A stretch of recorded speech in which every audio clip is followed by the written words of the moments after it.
Welcome to Golf Channel Academy. I'm your host, Martin Hall. We're here at Grand Cypress Golf Club in Orlando, Florida, and I am delighted to be joined by Padraig Harrington. He is a three-time major champion, six-time Ryder Cup player, 30 worldwide wins. You don't do that without a fantastic short game. Great to be with you. Let's understand how you hit so many great short game shots. Yep, this has always been the strongest part of my game. I grew up with no practice range, so all the practice time I did as a kid was basically around the short game area. To be honest, as a kid I wouldn't have known what I was doing. I just got the ball close to the hole. But over the years I've learned a bit from watching my amateur partners in Pro-Ams.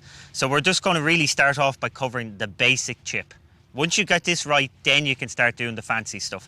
So what I tend to see with a lot of amateurs is they set up reasonable, but as they go to hit the golf ball, they want to get it in the air and they fall back onto their right leg. So essentially their center of gravity, their sternum, as they're coming in to hit it, is going backwards. If this is going to go backwards, you're going to hit behind the ground and get that double hit.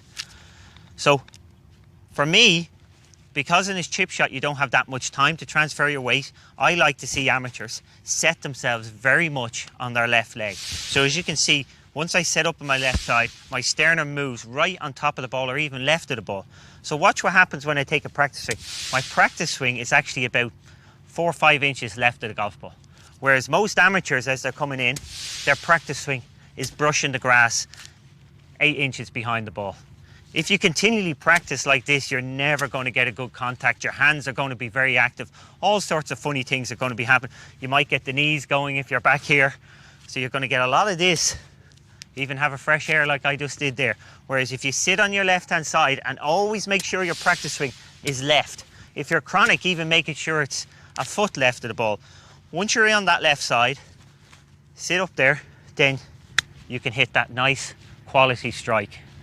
So when you are setting up there, Padraig, how much weight would you feel you have on your left side there? Would it be 70% maybe?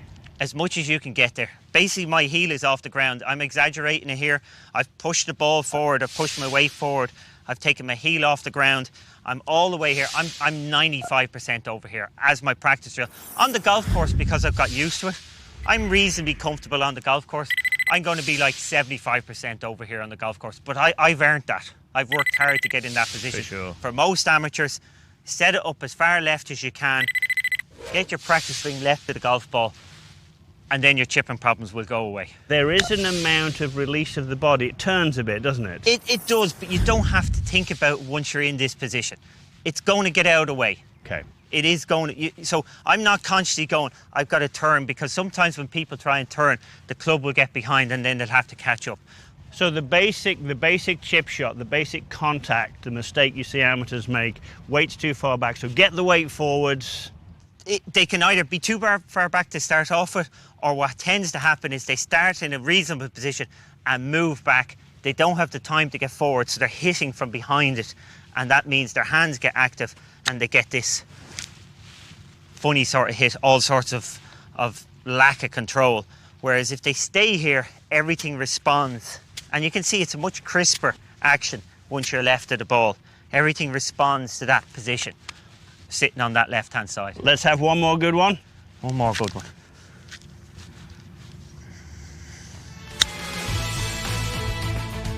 Very nicely played. Now that's a great foundation to get us going.